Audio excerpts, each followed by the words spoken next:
합니다. 이 시간이 온전히 주만 바라보며 주만 묵상하고 주께서 주시는 그 마음으로 예배당 밖을 벗어나 우리의 삶의 자리로 돌아가길 결단하는 귀한 시간 되기 원합니다. 이 시간 괜찮으시면 함께 일어나셔서 찬양하기 원합니다.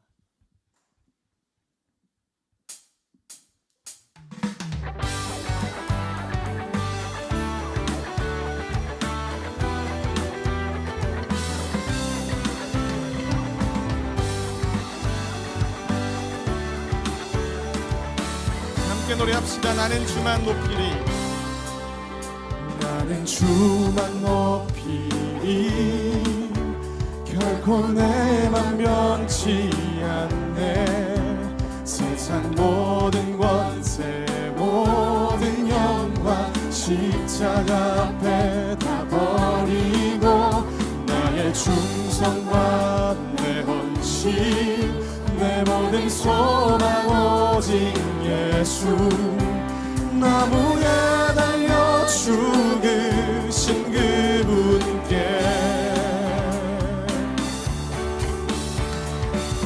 오직 우리 주께 내 믿음 소망 찬양 받기 합당한 분 또 오직 만왕의 왕께 엎드려 경배하며 모두 드리리. 오직 우리 주께 오직 우리 주께 내 믿음 소망 찬양 받기 합당한 분 또 오직 만왕의 왕께 엎드려 경배하며 모두 드리리.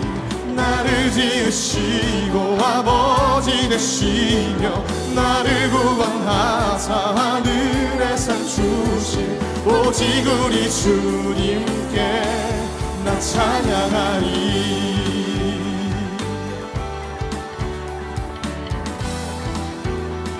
자, 다시 고백할까요? 나는 주만 높이리. 결코 내 맘 변치 않네. 세상 모든 권세 모든 영광 십자가 앞에 다 버리고 나의 충성과 내 헌신 내 모든 소망 오직 예수.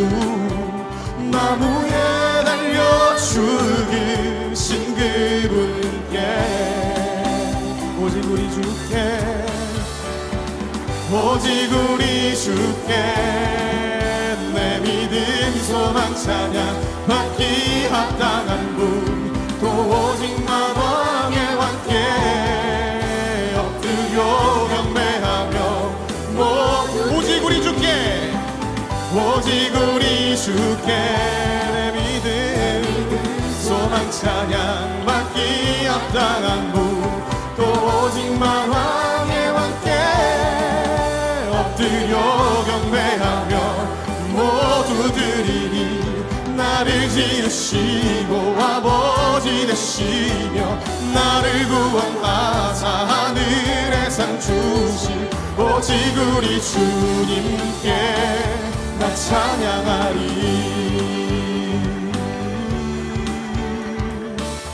나 찬양하리. 나 찬양하리.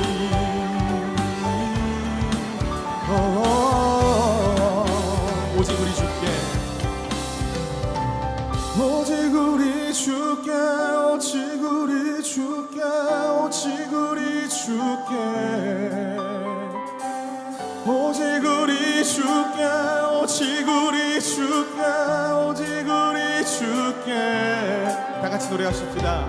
오직 우리 주께 오직 우리 주께 오직 우리 주께 나의 찬양 주께 오직 우리 주께 오직 우리 주께 오직 우리 주께 오직 우리 주께 오직 우리 주께 오직 우리 주께 오직 우리 주께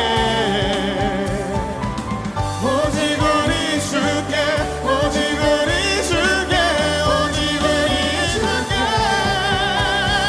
나를 지으시고 아버지 되시며 나를 구원하사 하사 하늘의 상 주신 오직 우리 주님께 나 찬양하리 나 찬양하리 나 찬양하리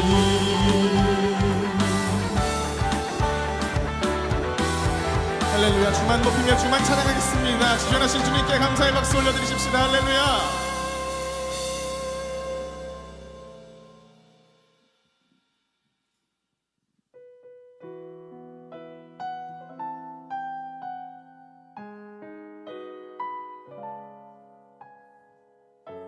가사를 깊이 묵상하시며 함께 찬양하기 원합니다. 하나님 보이신 이 길을 걸어가네 늘 나와 함께 하셨던 주님 나는 복음을 섬기는 일꾼 되어 나에게 주신 은혜의 선물 따르네 하나님의 헤아릴 수 없는 부여와 다른 이들에게 전하게 하시네 예수 안에 우리 한 몸이 되어 약속을 함께 가지는 자들 되네 다시 처음부터 노래하십시다. 하나님 보이신 이 길을 걸어가네 늘 나와 함께 하셨던 주님 나는 복음을 섬기는 일꾼 되어 나에게 주신 은혜의 선물 따르네 하나님의 헤아릴 수 없는 부여와 다른 이들에게 전하게 하시네 예수 안에 우리 한 몸이 되어 약속을 함께 가지는 자들 되네 작고 작은 나에게 하나님 은혜 주시니 그 안에 감춰진 비밀의 우리 모두에게 밝히게 하셨네 우린 만왕의 왕 그리스도를 믿으니 예수 안에 온전한 확신을 갖고 담대히 나아가네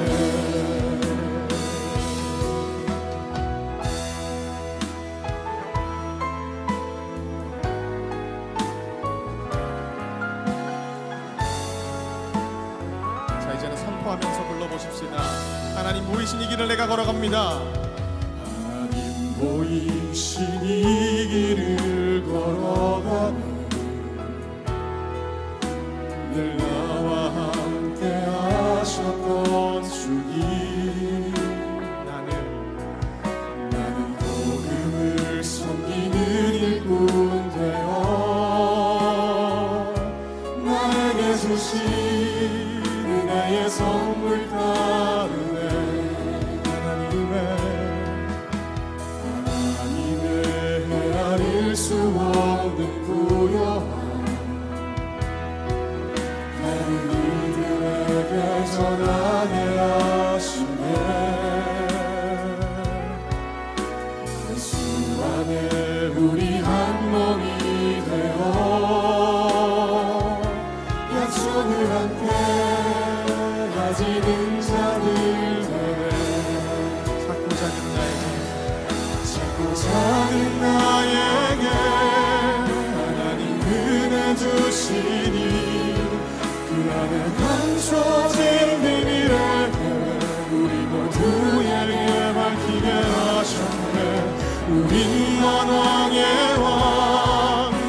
그리스도를 믿으니 예수 안에 온전한 확신을 갖고 담대히 나아가네. 작고 작은 나에게 작고 작은 나에게 하나님 은혜 주시니 그 안에 감춰진 비밀의 계획 우리 모두에게 밝히게 하셨네. 인만왕의 왕 그리스도를 믿으니 예수 안에 온전한 확신을 갖고 담대히 나. 다시 한 번 더 노래합니다. 작고 작은 나에게 작고 작은 나에게 하나님 은혜 주시니 그 안에 감춰진 비밀의 계획 우리 모두에게 밝히게 하셨네. 우리만 왕의 왕 그리스도를 믿으니 예수 안에 온전한 확신을 갖고 담대히 나아가네.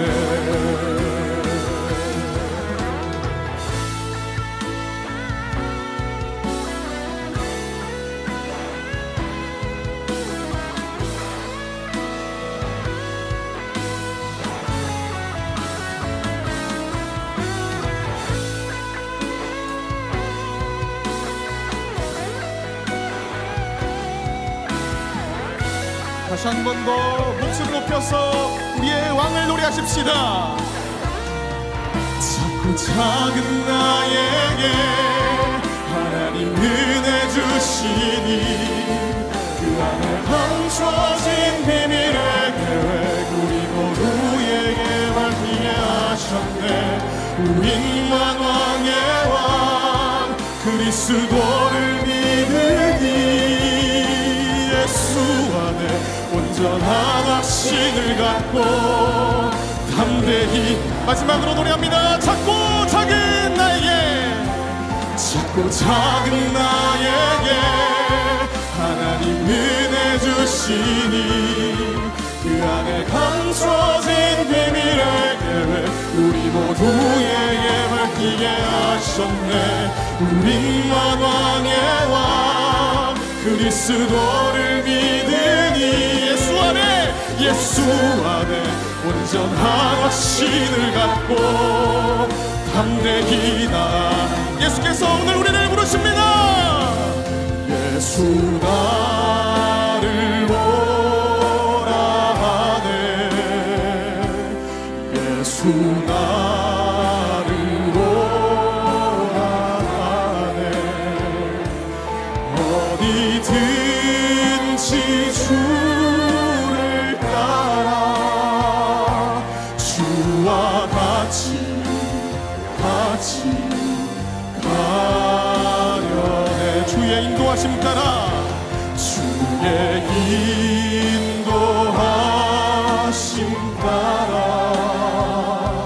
주의 인도하심 따라 어디든지 주를 따라 주와 같이 가려네. 우리 다 함께 전심으로 고백하십시다. 나 주님의 기쁨 되기 원하네. 내 마음을 새롭게 하소서. 새로 내가 되게 하여 주사. 주님의 빛 비추게 하소서. 내가 원하는 한 가지 주님의 기쁨이 되는 것. 내가 원하는 한 가지 주님의 기쁨이 되는 것. 내가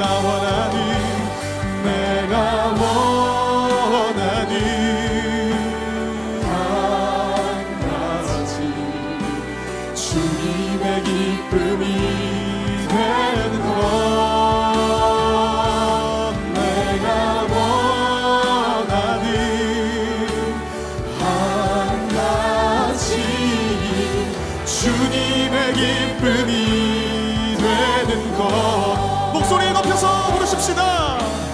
겸손히 내 마음을 드리리라. 나의 모든 것 받으소서. 나의 마음 깨끗게 씻어 주사. 주의 길로 행하게 하소서. 내가 원하는 한 가지 주님의 기쁨이 되는 것. 내가 원하는 한 가지 주님의 기쁨이 되는. 다시 한 번 더 내가 원하는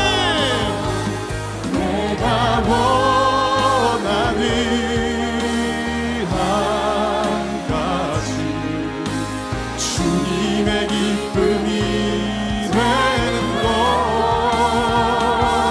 내가 원하는 한 가지 주님의 기쁨이. 자, 다시 한 번 더 목소리 높여서 부르십시다. 내가 원하는 내가 원하는 한 가지 주님의 기쁨이 되는 것. 내가 원하는 한 가지 주님의 기쁨이. 다시 한 번 더 부릅니다. 내가 원하는 그 한 가지. 내가 원하는 한 가지 주님의 기쁨이 되는 것. 내가 원하는 한 가지. 우리 마지막으로 부를 때에 결단하고자 하는 우리 지체들은 두 손 높이 들고 주께 나아갑시다. 내가 원하는 내가 원하는 한 가지 주님의 기쁨이 되는 것. 내가 원하는 한 가지 주님의 기쁨이 되는 것. 사랑해 주님 감사합니다. 우리를 주의 전으로 부르시고 예수 안에 거할 수 있게 하심에 감사합니다. 사랑의 하나님, 우리가 예수님의 기쁨이 되고 싶다고 함께 고백하였습니다. 이 고백이 이 자리에서만 끝나는 것이 아니라 우리를 부르신 그 삶의 자리에서도 우리의 믿음이 작동될 수 있도록 주여 도와주시옵소서. 주여, 연약하기 때문에, 죄가 많기 때문에 주 앞에 나왔습니다. 주여, 불쌍히 여기시며 긍휼히 여기시고 다시 한 번 더 나를 부르신 그 자리에서 예배자의 모습으로, 제자의 모습으로, 자녀의 모습으로 살아갈 수 있도록 주여 오늘 나를 붙잡아 달라고 우리 함께 기도하며 나가십시다. 살아계신 하나님 아버지, 감사를 올려드립니다. 주여, 무릎으로 나아갑니다. 겸손히 구하며 나아갑니다. 주여, 사사시대 때에 아버지 왕이 없었던 사람들과 같이 나의 삶을 드리는 것이 아니라 하나님의 질서로 그 누가 뭐라 해도 나의 삶을 드리며 나아가기 원하오니, 살아계신 아버지 하나님, 새벽 이슬과 같은 청년들 가운데 주여 함께하여 주시고 하나님의 말씀이 삶의 자리에서 기억나게 하시며 하나님의 말씀이 나를 사로잡아 행함으로까지 이어질 수 있도록 주여 우리의 믿음을 붙잡아 주시옵소서. 아버지, 간구하며 나아갑니다. 겸손히 구하며 나아갑니다. 아버지, 간절히 구하며 나아갑니다. 아버지, 주여, 아버지, 우리의 믿음이, 우리의 신앙이 여기에서만 머물지 않게 주여 도와주시옵시고 하나님의 나라를 선포하는 사람들로서 세상이 감당하지 못하는 모습으로 나가기 부족함이 없도록 주여 붙잡아 주시옵소서.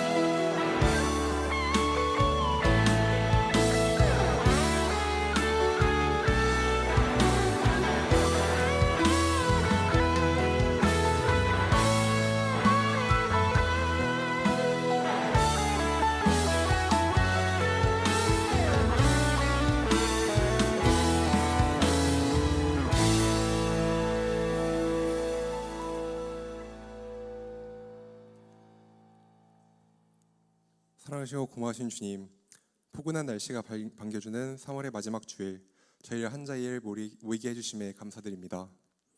각자의 길을 걸어가는 중에 주님의 말씀과 뜻을 구하기 위하여 모인 저희를 하나님께서 기뻐해 주시기를 소망하옵고 이 자리를 통해 주님 안에서 몸과 마음이 회복되는 경험을 하기를 원하옵나이다. 말씀과 찬양을 통해 주님과 더욱 가까이 가기를 소망하옵고 이 예배를 통해서 오직 주님 한 분만 영광 받을 수 있기를 원하옵나이다. 하나님의 말씀을 가슴에 품고 세상에 나아가기를 꿈꾸오나 저희의 잘못된 바램과 세상의 유혹에 의해 잘못된 선택을 하였음을 고백하고 주님께서 빛의 자녀로 선택하신 저희의 그릇을 더욱 크게 만드심으로 각자의 앞에 놓인 문제들을 극복해 나갈 수 있도록 도와주세요. 사순절의 마지막이 다가오고 있습니다. 하나님께서 가장 귀하게 여기시는 자신의 아들을 보내어 십자가의 보혈로 구원하신 크신 사랑을 알게 해주시고 저희의 마음이 하나님을 닮게 하여 일상생활 속에서도 넘치는 사랑을 실천할 수 있는 마음가짐 가질 수 있도록 해주세요. 예수님께서 이곳에 오셔서 고난과 수모를 당하였던 이유는 오직 죄에 빠진 저희들을 구원하기 위한 것임을 잊지 않도록 도와주시고 죽음마저 극복하고 결국 승리하신 하나님의 위대함을 믿어 저희 역시 세상 안에서 승리할 수 있으리라는 믿음을 가질 수 있도록 해주세요. 예비 청년부를 위해서 기도합니다. 청년의 때 각자의 자리에서 수많은 고민들을 가지고 있고 모든 것이 불확실한 가운데 자그마한 발걸음을 내딛는 저희들을 긍휼히 여겨주시고 그 안에서 주님의 가르침을 미약하게나마 실천하는 각자의 노력들을 기쁘게 여겨주세요. 저희의 행동 하나하나에 주님의 형상이 깃들도록 해주시고 범사에 감사하고 겸손한 마음 가질 수 있도록 하게 하여 세상과 구별된 청년부가 될 수 있게 해주세요. 목자 모임을 비롯한 교제들을 통해 주님의 자녀로서 살아가는 길이 혼자가 아님을 알 수 있도록 해주시고 주님 안에서 서로 사랑할 수 있도록 하시어 빛의 자녀로서 나아갈 수 있는 온화함과 힘을 갖출 수 있도록 도와주세요. 교회를 위해 기도합니다. 교회를 위한 사역들에 있어 주님의 손길이 닿을 수 있도록 해주시고 이 시간 목사님의 설교를 통해 저희의 마음이 성령 충만하여 한 마음으로 하나님을 높일 수 있게 해주세요. 담임 목사님과 장인영 목사님의 가정에 평안과 행복이 깃들 수 있도록 해주시고 교회를 섬기기 위한 귀한 노력들을 주님께서 잊지 말아주시어 주님의 크신 은혜와 평강이 늘 가득 찰 수 있도록 해주세요. 해세대 찬양팀, 방송팀, 홀리엔즈팀 그리고 보이지 않는 곳에서 예배를 위해 노력하는 수많은 손길들의 예배를 위해 준비한 노력들을 하나님께서 귀하게 여겨주시고 주님 안에서 누릴 수 있는 기쁨이 이들의 삶과 현장에 가득할 수 있는 은혜를 가질 수 있게 해주세요. 저희의 이웃을 위해 기도합니다. 군대와 유학을 비롯한 각자의 사정에 의해서 이곳에 같이 하지 못하는 영혼들을 위해 기도할 수 있도록 해주시고 함께 있지 않더라도 저희가 느끼는 주님의 사랑이 그들에게도 똑같이 미칠 수 있도록 해주세요. 이 시간에도 고통받고 있는 북한의 지하교회 성도들에게도 평안한 마음이 함께할 수 있도록 해주시고 세계 곳곳에서 일어나는 분쟁들에게 주님의 마음이 닿을 수 있도록 하여 하나님의 공의와 온유하심을 체험할 수 있도록 도와주세요. 한 주간에 있었던 모든 일에 대해서 감사의 기도 올리옵나이다. 저에게 일어난 좋은 일과 나쁜 일들 모두 작게나마 주님을 만날 수 있는 기회임을 알게 해주시고 겪는 모든 일들이 헛된 것이 아니라 주님께서 저희를 위해 예비하신 놀라운 선물임을 알게 해주세요. 언제나 감사하고 사랑합니다. 예수님의 이름으로 기도드렸습니다. 아멘.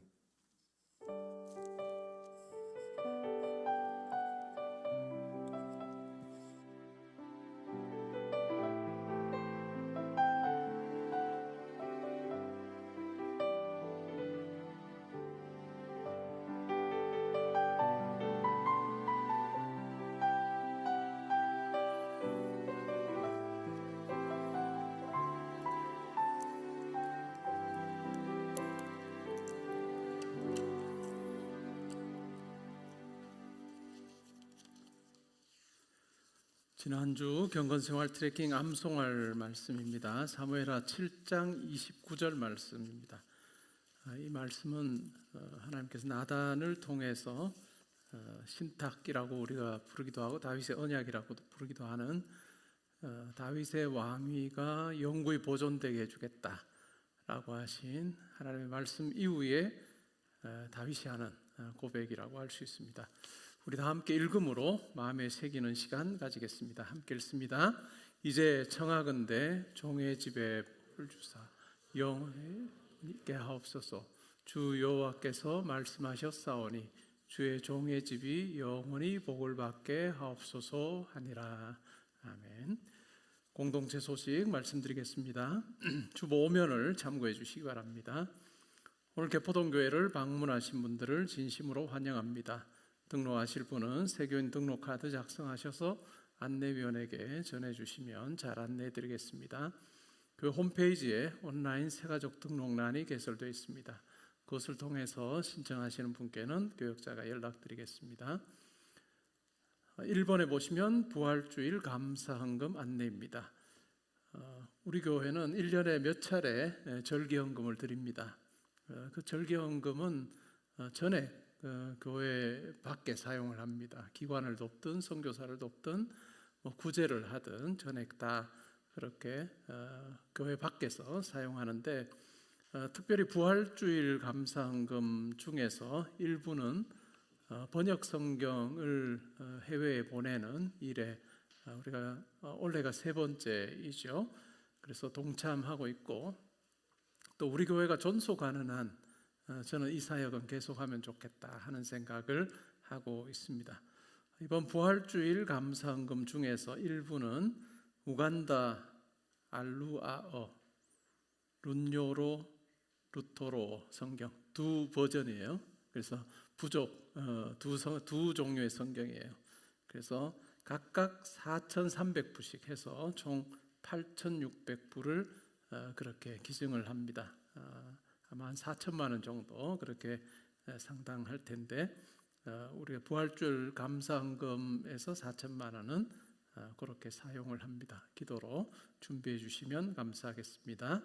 고난주간 기도회 수요일, 목요일, 금요일에 진행이 됩니다. 수요일은 오전 11시, 목요일과 금요일은 오후 8시에 진행이 됩니다.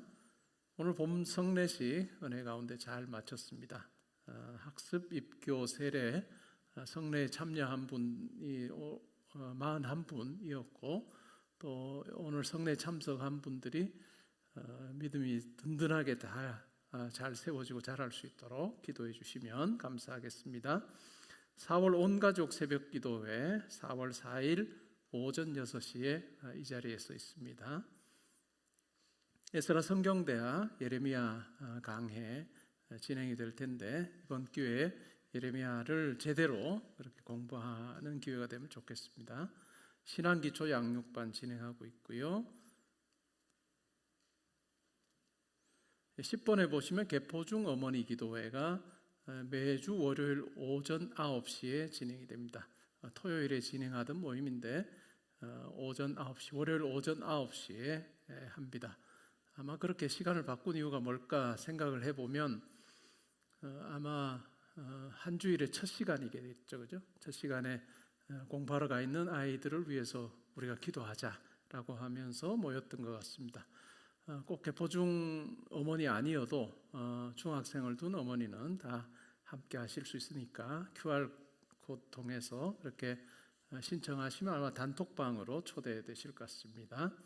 결혼 광고입니다. 최진혁, 이다연 성도님의 결혼식이 4월 4일 토요일 오후 6시에 있습니다. 우리 공동체를 위한 합심기도 함께 읽음으로 기도하는 시간 가지겠습니다. 함께 읽습니다. 하나님 아버지, 빛의 자녀로 행하는 교회가 되어 이 땅의 어둠을 주님의 빛으로 채우게 하소서. 주어진 삶의 자리에서 날마다 착함과 의로움과 진실함에 열매 맺는 삶 살게 하소서. 고난의 참된 의미를 마음 깊이 새기며 베푸신 은혜에 감사하는 한 주 되게 하소서. 학습과 입교, 세례받은 모든 이들을 붙들어 주셔서 더 굳건한 믿음 가지게 하소서. 말씀을 바르게 배우고 깊이 깨닫게 하사 주의 뜻 따라서 기쁨으로 걷게 하소서. 예수님의 이름으로 기도합니다. 아멘. 오늘 우리가 함께 상고할 하나님 말씀은 사사기 19장 16절부터 30절까지 말씀입니다.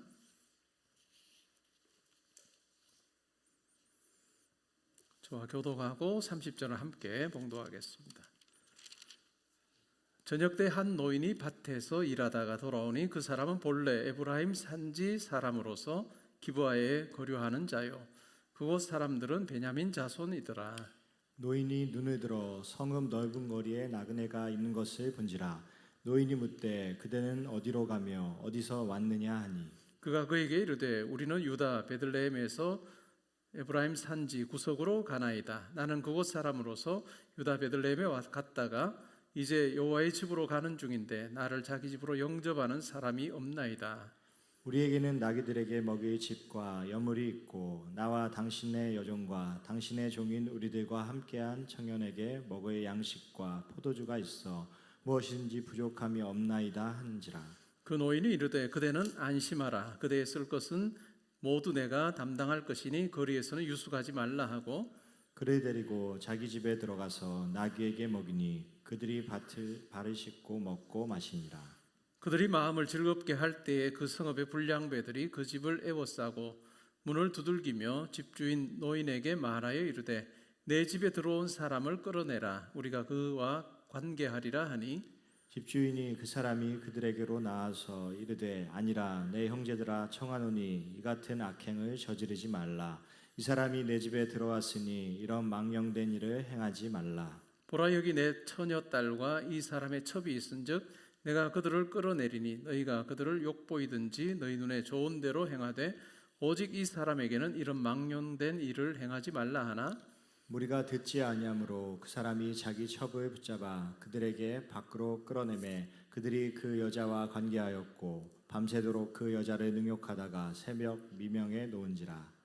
동틀 때의 여인이 자기의 주인이 있는 그 사람의 집 문에 이르러 엎드려져 밟기까지 거기 엎드려져 있더라. 그의 주인이 일찍이 일어나 집 문을 열고 떠나고자 하더니 그 여인이 집 문에 엎드러져 있고 그의 두 손이 문지방에 있는 것을 보고 그에게 이르되 일어나라 우리가 떠나가자 하나 아무 대답이 없는지라. 이에 그의 시체를 나귀에 싣고 행하여 자기 곳에 돌아가서 그 집에 이르러서는 칼을 가지고 자기 첩의 시체를 거두어 그 마디를 찍어 12덩이에 나누고 그것을 이스라엘 사방에 두루 보내매 함께 읽습니다. 그것을 보는 자가 다 이르되 이스라엘 자손이 애굽 땅에서 올라온 날부터 오늘까지 이런 일은 일어나지도 아니하였고 보지도 못하였도다.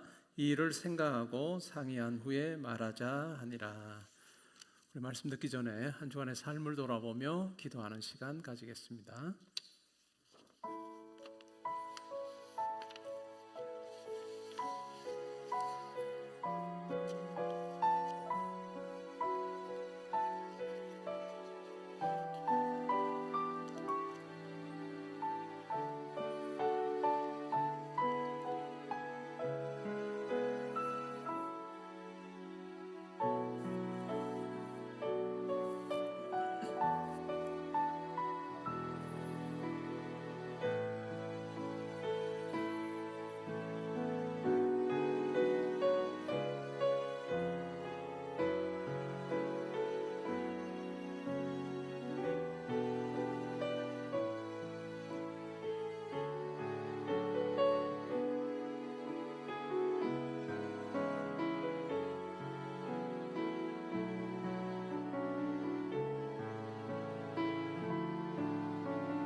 예루살렘으로 들어오시는 예수님을 환호하며 호산나 불렀던 그 군중들의 함성이 있는 종려주일에 제가 하나님 앞에 예배를 드립니다. 우리를 깨끗하게 하고 우리를 하나님의 자녀 삼으시기 위해서 예루살렘으로 나아가 십자가로 마침내 나아가신 예수 그리스도의 고난과 또한 그 길을 저희가 생각하며 이번 고난주일 저희들 보내기를 원합니다. 때로는 우리의 마음이 높아져서 우리 삶에서 성공만을 추구하며 살다 보니 우리에게 요구하시는 고난이 무엇인지조차 생각하지도 못했던 그러한 우리의 연약함을 주님 앞에 내려놓습니다. 고난주간을 맞이하며 예수의 고난을 묵상하며 그 고난으로 말미암아 우리가 하나님의 큰 은혜를 입게 되었음을 분명히 깨닫는 시간 되게 해주시기를 원합니다. 예배 자리에서 주님 앞에 예물 올려드립니다. 저의 마음의 고백도 함께 담아드립니다. 하나님, 이 예물과 저희를 기쁘게 받으시기를 원합니다. 이 물질이 사용될 때 예수 그리스도의 십자가 복음이 많은 분들에게 전해지게 하시고 그분들도 예수를 믿어 하나님 나라 또 천국 백성 될 수 있게 해주시기를 원합니다. 우리 형제자매들, 우리 성도님들 항상 영육의 강건함 더해 주시기를 원합니다. 가정에 주님 주시는 평강이 있기를 원하며 공부하는 자리, 일하는 자리에서 하나님을 분명히 체험하며 살게 하여 주옵소서. 군에 가 있는 아들, 딸들 지켜보아 주시고 지방과 해외에 나가 있는 우리 모든 성도님들 어디 있든지 항상 주님과 동행하며 하나님께서 보내신 목적 잘 이루는 삶 살게 하여 주옵소서. 오늘 말씀을 통해 우리 스스로를 살피기를 원합니다. 내 마음에 무엇이 자리 잡고 있는지를 확인하며 말씀 따라 우리의 모든 것 되시는 하나님께 우리의 마음에 가장 높은 자리 내어드리는 저희들 되게 하여 주옵소서. 감사드리며 예수님의 이름으로 기도합니다. 아멘. 오늘 읽은 말씀에 근거해서 사사기 강의 44번째 시간으로 영적 사각지대를 피하려면 이라고 하는 제목으로 말씀드리겠습니다. 오늘 본문은 참 읽기 힘든 말씀입니다. 아주 잔인하고 어둡고 불편합니다. 때론 우리가 이렇게 묻습니다. 하나님, 왜 이런 본문을 성경에 남겨두셨습니까? 이유는 분명합니다. 하나님이 없이 사는 사람이, 인간이 어디까지 무너질 수 있느냐, 어디까지 무너질 수 있는지를 보여주기 위해서 남겨두신 것입니다. 성경 말씀은 결코 인간을 예쁘게 포장하지 않습니다. 꾸며주지도 않습니다. 우리 안에 있는 악, 사회 안에 있는 악, 종교라고 하는 이름에 숨어있는 악을 끝까지 드러냅니다. 오늘 우리가 읽은 본문 또한 사람이 각기 자기 소견에 옳은 대로 행하였다라고 하는 이 말이 그대로 적용되는 사건입니다. 단순히 정치가 무너졌다는 것이 아닙니다. 하나님이 왕으로 계시지 않을 때 결국은 각자가 자기가 왕이 되어서 자기 중심적인 생각으로 살 수밖에 없다 하는 것을 잘 보여주고 있습니다. 하나님이 아니라 내가 하나님이 앉으셔야 되는 그 자리에 앉게 될 때 결국은 내가 중심이 되어 삽니다. 오늘 본문에 여러 사람들이 등장하죠. 기브아의 불량배들, 또한 노인도 나오고 레위인도 나옵니다. 그리고 이스라엘 지파 사람들도 나오죠. 겉으로 보기에는 다 달라 보입니다. 그런데 뿌리는 하나입니다. 다 자기 중심적으로 행동하고 있습니다. 하나님이 없는 곳에 악이 가득하게 되죠. 그 예를 오늘 우리에게 보여줍니다. 먼저 레위인을 한번 살펴볼까요? 종과 대화를 나누어서 날이 어두워지는데 유숙할 곳을 이야기합니다. 종은 가까운 곳으로 가자고 합니다. 그러나 레위인은 가까운 곳, 이방인들이 있는 그곳이 아니라 우리 이스라엘 백성들이 살고 있는 곳으로 가자, 기브아나 라마로 가자라고 이야기를 했고 결국은 기브아로 들어가게 되었습니다. 기대했던 것은 우리들을 환대해 주리라, 율법의 정신을 따라서 나그네를 환대하리라 라고 하는 생각을 가졌지만 아무도 주목하지 않습니다. 넓은 도로에 거리에 쓸쓸하게 남겨져 있습니다. 근데 한 노인이 다가와서 묻습니다. 누구며 어디로 가느냐라고 이렇게 묻습니다. 그러자 에브라임 산지 구석에 살던 사람인데 베들레헴에 왔다가 다시 에브라임으로 갑니다 라고 그렇게 이야기를 합니다. 그렇게 이야기하면 정확할 것 같은데 우리가 보았던 이들의 여정으로는 충분할 것 같은데 레위인이 이렇게 말합니다. 18절에 보니까 나는 여호와의 집으로 간다 이렇게 말합니다. 왜 이 이야기를 했을까? 처음 보는 노인에게 왜 이야기를 했을까? 어찌 보면 물은 것에 대한 답은 아닌 것 같고 그리고 우리가 쭉 봐왔던 여정에서도 갑자기 여호와의 집이 나올 것이 하나도 없는데 갑자기 여호와의 집이 나옵니다.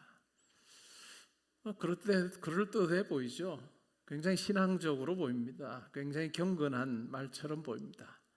처음 만난 사람에게 레위인으로서 이야기하는 것이 굉장히 경건한 말로 포장해서 이야기합니다.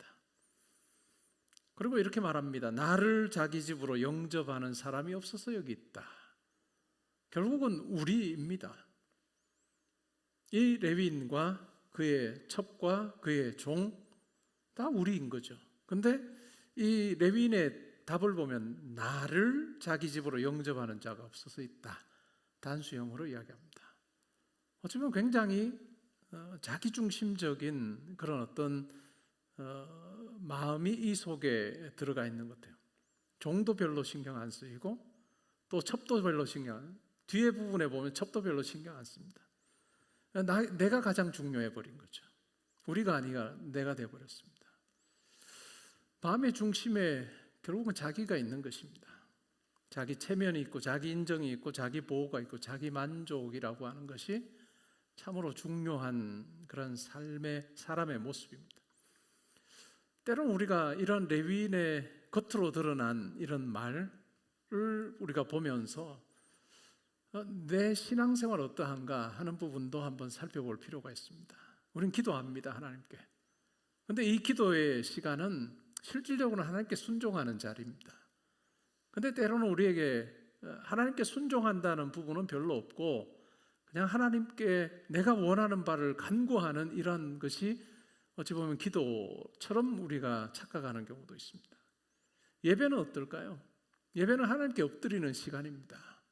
내가 얼마나 하나님 보시기에 연약한 존재인지 부족한 존재인지 악한 존재인지를 자기가 알고 하나님 앞에 납작 엎드리는 시간이 예배 시간이에요. 그런데 때로는 이 예배 시간이 마치 내 마음을 달래주는 시간으로 전락해버리기도 합니다. 공동체, 이웃을 품는 자리입니다. 그런데 때로는 이것이 나를 인정해주는 자리로 바뀌기도 합니다. 레위인의 이와 같은 모습을 보면서 우리는 나는 하나님을 믿는 사람인가 아니면 신앙이라고 하는 이름으로 하나님을 이용하는 사람인가 하는 부분을 우리가 살펴볼 필요가 있습니다.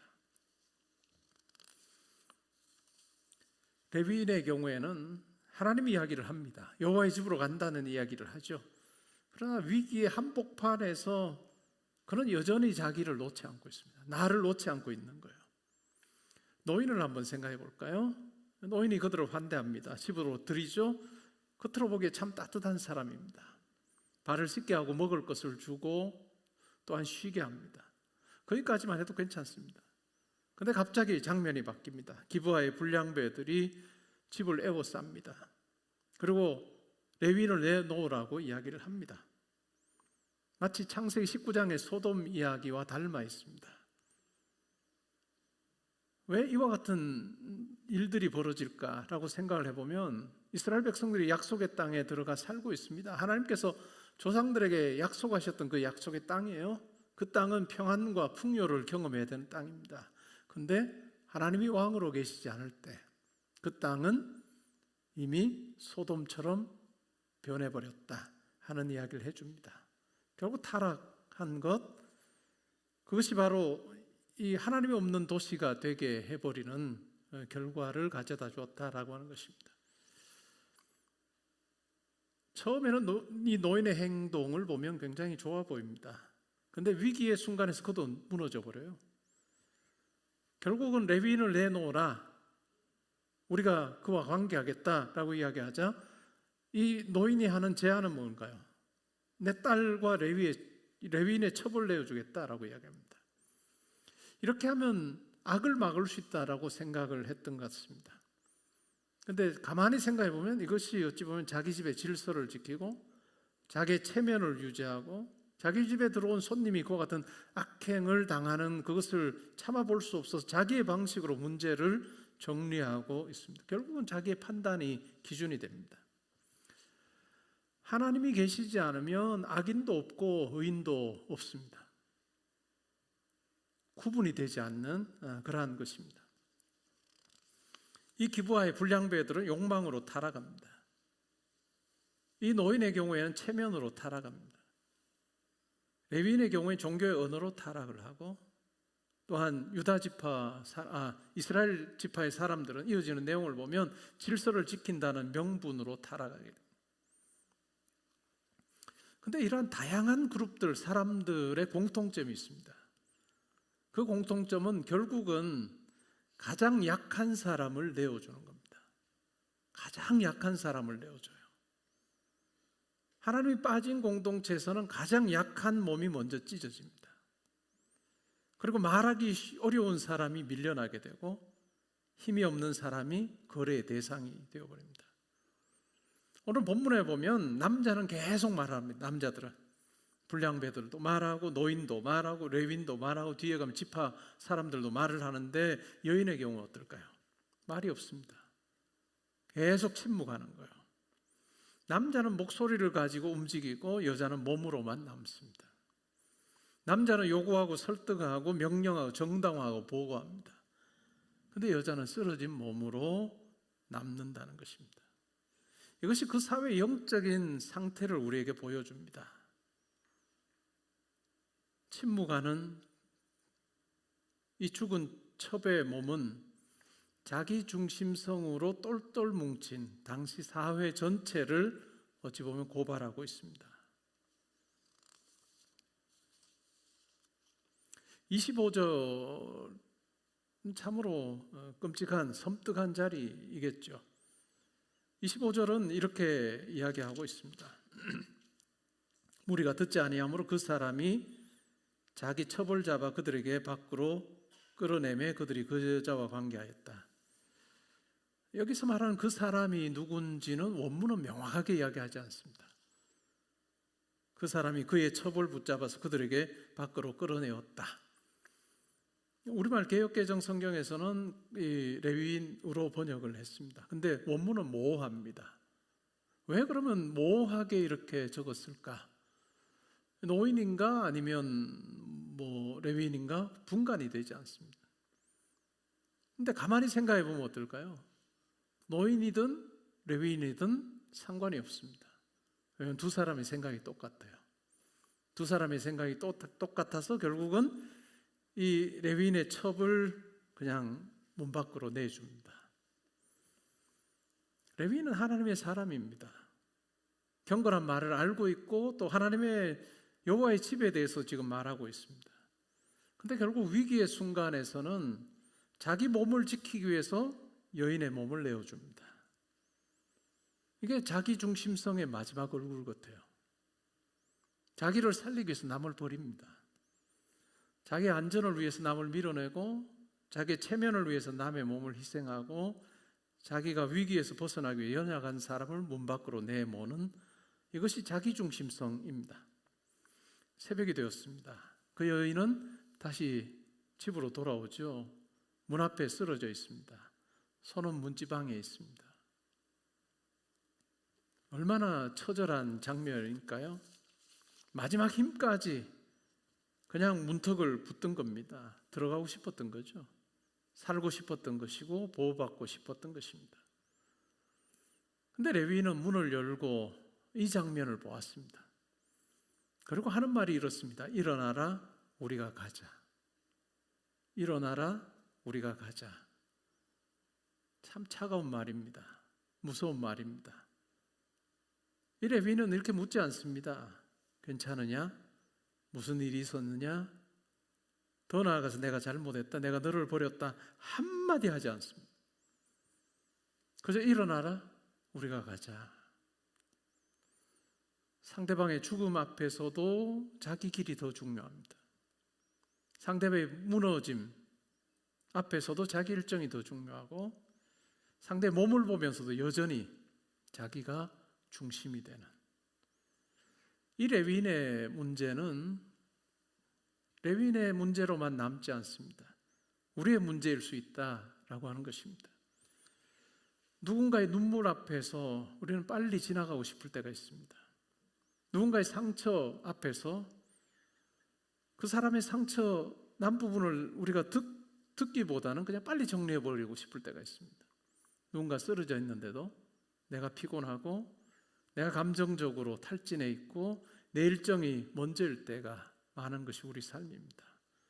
어찌 보면 우리도 살면서 이 레위인의 말을 하고 사는지도 모릅니다. 일어나라, 우리가 가자.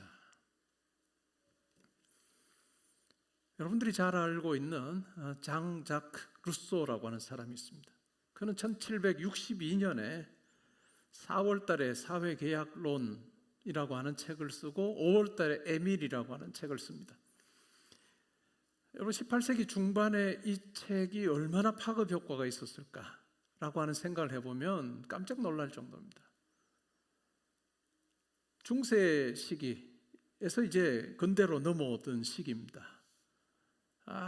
신이 다스리는 거지 라고 하는 생각, 신이 모든 세계를 주관하고 절대적인 어떤 주권을 가지고 다스린다 라고 하는 그런 생각이 팽배했던 중세 시기를 지나서 이제 근대로 넘어온, 이성이 발달하고 그런 이제 막 그러면서 이 신앙과 이런 어떤 이성 사이에 굉장한 갈등이 있었던 시기가 18세기입니다.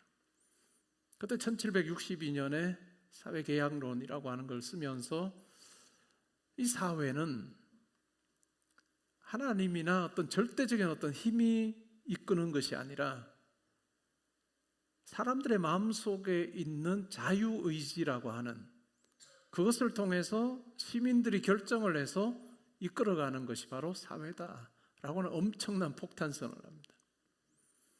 그러고 나서 한 달 뒤에 에밀이라고 하는 책을 내는데 그 에밀이라고 하는 책에서는 교회의 권위, 질서라고 하는 것보다 양심이나 자연 안에서 발견되는 종교를 더 중요하게 이야기를 합니다.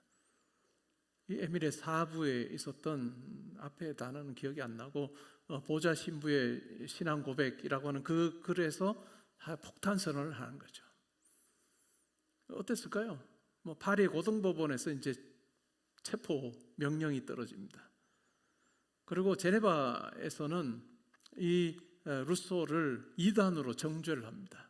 여러분 제네바라고 하는 것이 어떤 도시였느냐 하면 우리가 좋아하는 종교개혁자 깔뱅이라고 하는 사람이 말씀에 근거해서 완전히 통치되는 도시를 한번 만들어보자 라고 생각했던 곳이 바로 제네바입니다.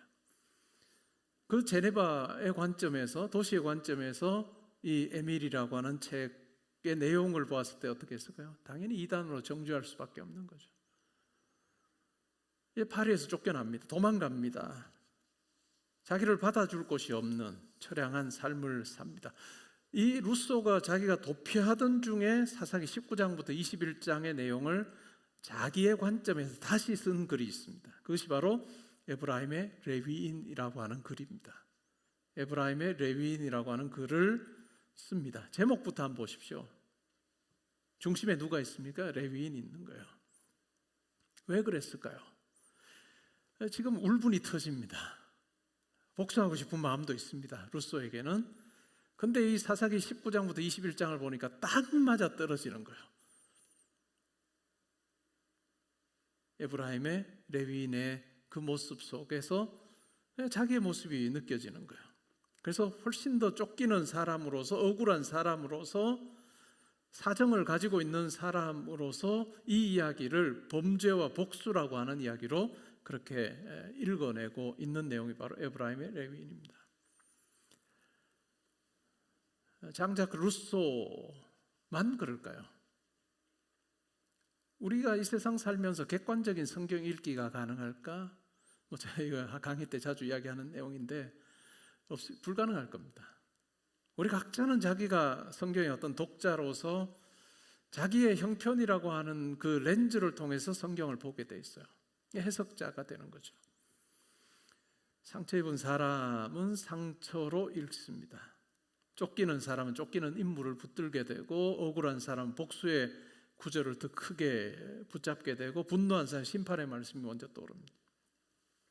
루소의 읽기 또한 그러했다는 거죠.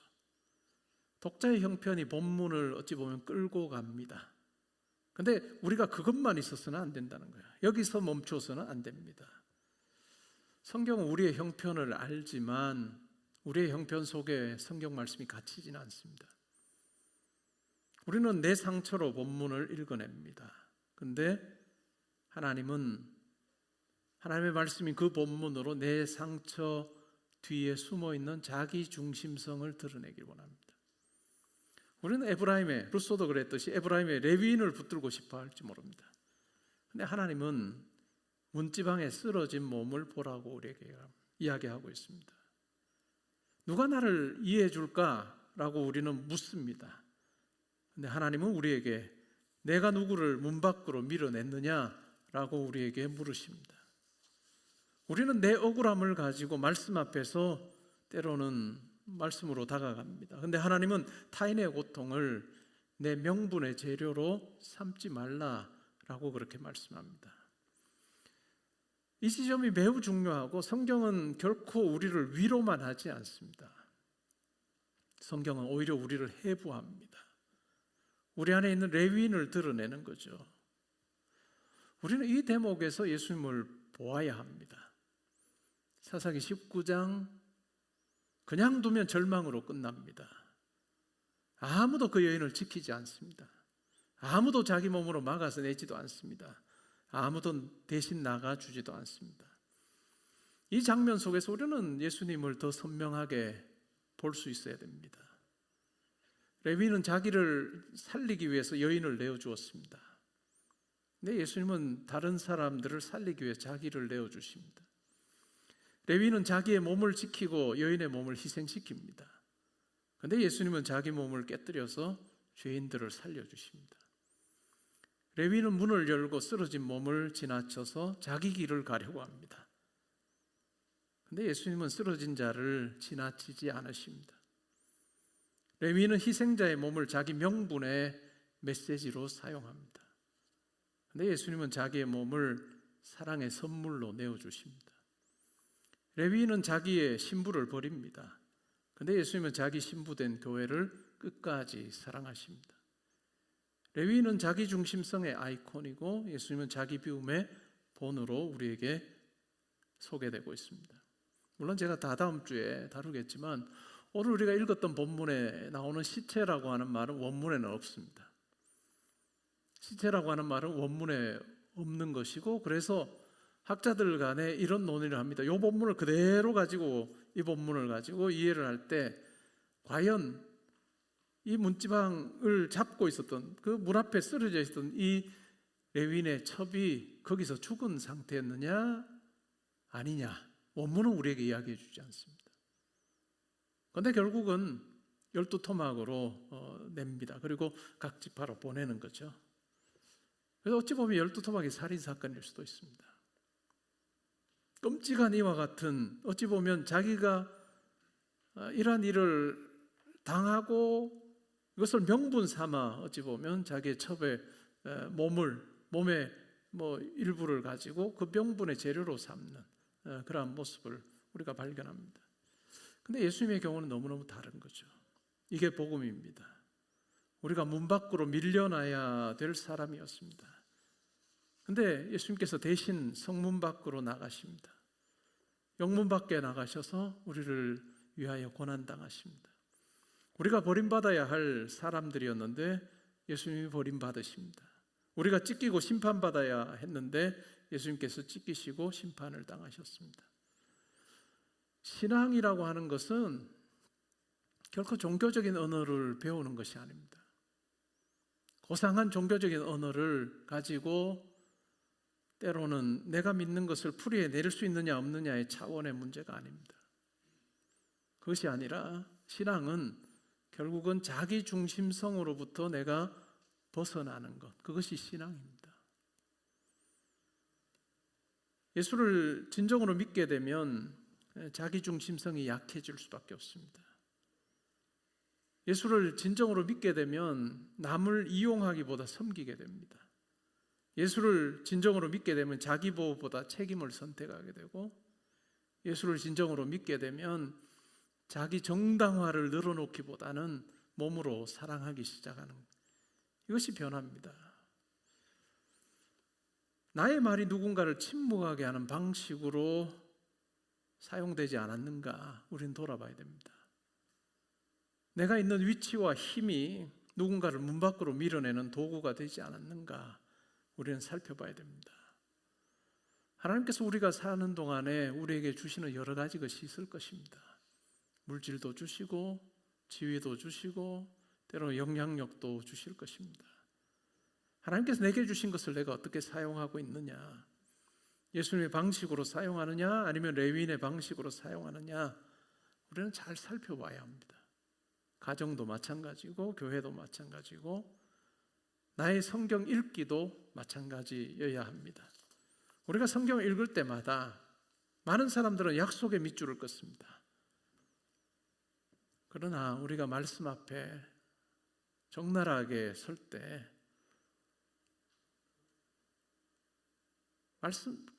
약속의 말씀에 밑줄 긋기보다 그 말씀이 나를 찢고 나를 해부하고 내 안에 레위인을 드러내게 하는, 하나님이 아닌 내가 내 마음의 중심에 있는 그 부분을 말씀 우리에게 거듭거듭 폭로합니다. 그런데 오늘 본문이 우리에게 절망으로만 밀어넣지 않고 오늘 본문은 우리를 예수님께로 인도합니다. 우리가 문지방에 쓰러진 자였을 때 예수님은 우리를 넘어가지 않으셨습니다. 말도 못하고 손만 뻗고 있을 때 주님은 우리를 외면하지 않으셨습니다. 우리를 살리기 위해서 자기의 몸을 내어주신 것입니다. 회개는 절망의 회개가 아니라 소망의 회개입니다. 왜냐하면 주님이 우리를 바꾸실 수 있기 때문에 그렇습니다. 우리 안에 있는 레위인은 죽이고 우리 안에 그리스도의 마음을 우리에게 심어주셔서 새롭게 할 수 있기 때문에 우리가 말씀 앞에 설 때마다 절망으로 끝나지 않고 소망의 회개로 말씀 앞에 서게 합니다. 오늘 이 말씀을 통해서 우리는 이런 기도를 한번 해보면 좋겠습니다. 주님, 내 안에 레위인을 죽여주십시오. 내 안에 자기 중심성을 무너뜨려 주십시오. 내 말로 누군가를 침묵시키지 않게 하시고 내 안전을 위해서 누군가를 문 밖으로 밀어내지 않게 해주십시오. 예수님의 마음을 주십시오. 예수님의 길을 걷게 해주십시오. 예수님처럼 멈추고 듣고 품고 내어주는 사람이 되게 해달라 하는 기도를 우리가 하면 좋을 것 같습니다. 하나님이 없는 곳에는 악이 가득합니다. 그러나 하나님이 왕으로 계시는 곳에는 회개가 일어나고 진실이 있고 보호가 있고 사랑이 있고 다시 시작할 수 있는 은혜가 있습니다. 이것이 우리 각자의 삶에 또 우리 교회 가운데 또 우리 마음 가운데 풍성해지면 좋겠습니다. 그래서 누군가를 더 이상 문 밖으로 밀어내는 사람이 아니라 예수의 마음으로 상한 몸을 안으로 들어오게 하는 사람이 되는 것, 그것이 우리의 삶에서 매우 중요한 부분일 것입니다. 영적인 사각지대 교회 안에 없을 겁니다. 적어도 예수를 믿는 사람들끼리 모여있는 이 공간 안에 영적 사각지대 만들기 어려울 겁니다. 왜냐하면 어떻게든 우리는 교회 안에서 내가 예수 믿는 자임을 드러내려고 하고 그렇게 삽니다. 영적 사각지대 가정에서도 있기 어려울 겁니다. 영적 사각지대가 일어나기 영적인 사각지대가 될 수 있는 가능성이 가장 높은 곳은 여러분과 약한 자 사이에 관계 속에서 그 일이 일어날 수 있습니다. 세상은 당연히 그 관계에서 네가 원하는 대로 해도 상관없어 라고 하는 그 자리, 가장 연약해서 처음 찢길 수밖에 없는 그 몸과 같은 가장 약한 자를 내가 어떻게 대하며 살아가느냐, 그것이 우리가 영적인 사각지대를 피할 수 있는 비결이다 라고 오늘 말씀은 우리에게 이야기해 줍니다. 결국 신앙생활은 설교를 듣는다라고 하는 것은 들은 말씀 가지고 내 삶을 찬찬히 살피는 것입니다. 그리고 하나님께 깨닫게 하시는 대로 돌이켜서 내 삶을 바꾸는, 그것이 바로 우리가 성경을 읽는 목적이고 그렇게 우리가 읽기를 하나님께서는 원하신다 하는 것 알고 우리의 삶의 여러 관계들을 이러한 관점에서 잘 정돈하는 저와 여러분 될 수 있기를 주님의 이름으로 축복합니다. 아멘. 우리 괜찮으시면 그 자리에 일어나셔서 오늘의 기도 읽고 찬양하겠습니다.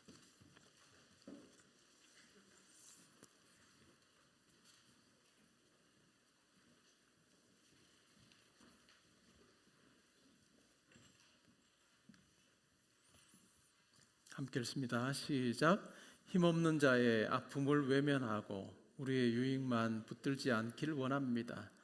음란과 폭력, 무관심과 이기심으로 병든 이 시대를 불쌍히 여겨주시고 예수 그리스도의 십자가 사랑이 우리 가정과 교회 가운데 다시 흐르게 하옵소서. 말씀과 성령으로 우리를 새롭게 하셔서 거룩함을 지키며 빛 가운데 살아가는 성도 되게 하옵소서. 예수님의 이름으로 기도합니다. 아멘.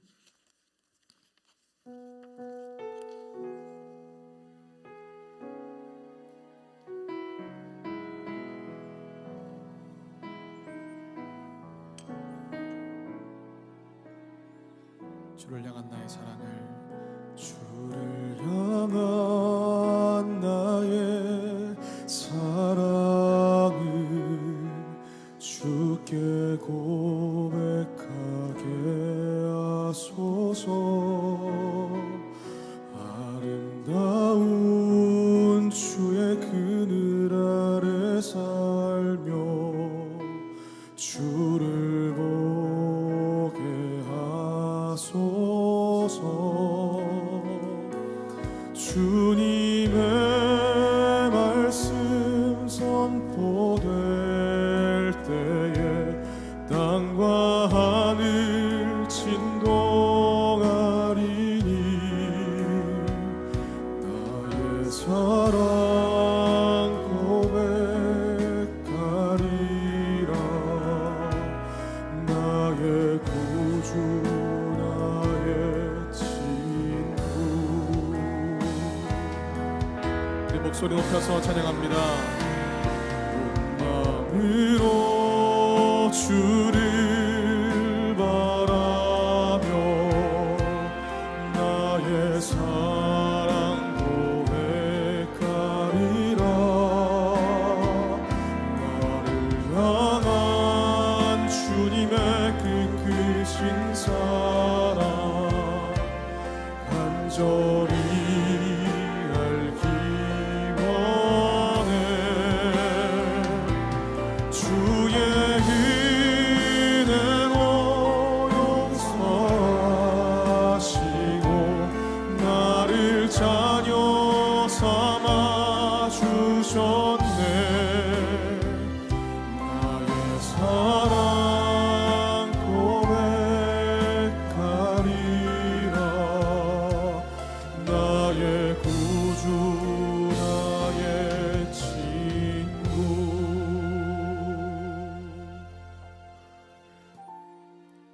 예수님께서 우리에게 나에게 베푸르신 그 은혜, 문 밖에 있는 쓰러져 그냥 마지막 힘으로 문 잡고 있는, 문지방을 잡고 있는, 그게 우리 모습이지 않을까요? 근데 그러한 우리를 일어나라 가자 라고 퉁명스럽게 말씀하지 않으시고 우리를 싸매어 주시고 우리를 품어 주신 그 사랑, 그것이 바로 예수 그리스도의 그 은혜일 것입니다. 우리가 그 은혜 입었습니다. 혹시 누군가를 문 밖으로 밀쳐내서 내가 안전해지고자 하는 모습으로 살고 있지 않은가? 레위인의 모습과 흡사합니다.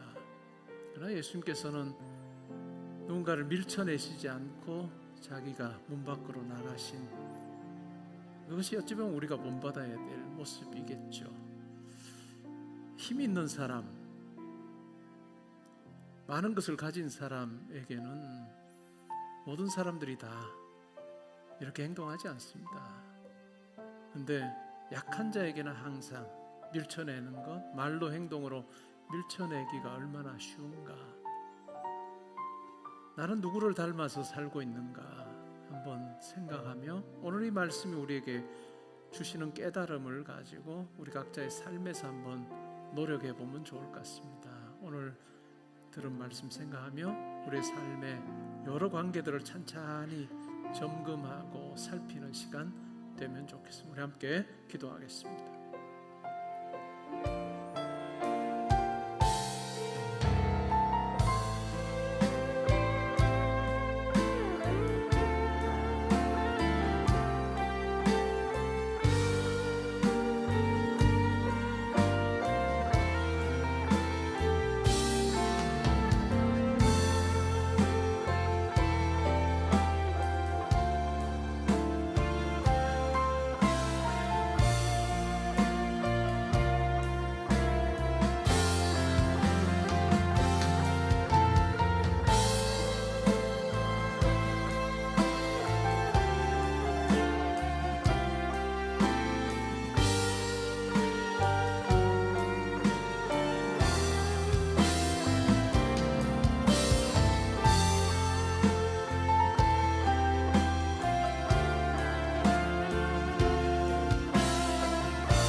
하나님, 이 자리에 있는 우리 형제자매들, 성도님들,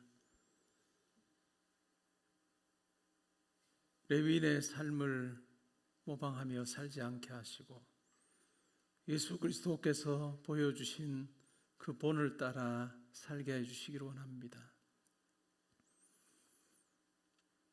세상은 높아지려 하고 높은 곳에 가면 마치 하나님을 만날 것처럼 이야기하지만 말씀은 정반대로 낮은 곳에서 하나님을 만날 수 있음을 우리에게 가르쳐 줍니다. 하나님, 저희가 살면서 때로는 우리의 직급이 올라가고 때로는 조금 더 많은 물질을 가지게 되는 일이 있다 해도 더 높은 것을 향해서 우리의 눈이 향함으로 많은 사람들이 우리의 시야에 들어오지 아니하는 자기중심적인 삶이 아니라 때로는 하나님께서 우리를 높이셔도 예수 그리스도 닮아서 항상 낮은 마음으로 내 도움을 필요로 하는 자들을 외면하지 아니하는 삶을 살아가는 우리 형제자매들, 성도님들 되게 하여 주옵소서. 이제는 우리 주 예수 그리스도의 은혜와 하나님의 사랑과 성령의 교통하심이 예수 그리스도 닮아 하나님 자녀답게 멋지게 살기 원하는 주의 사랑하는 형제자매들과 성도님들과 가정과 학업과 일터와 교회와 이 나라와 민족과 이번 한 주간의 모든 계획과 만남 위에 지금부터 항상 함께 있어지이다. 아멘.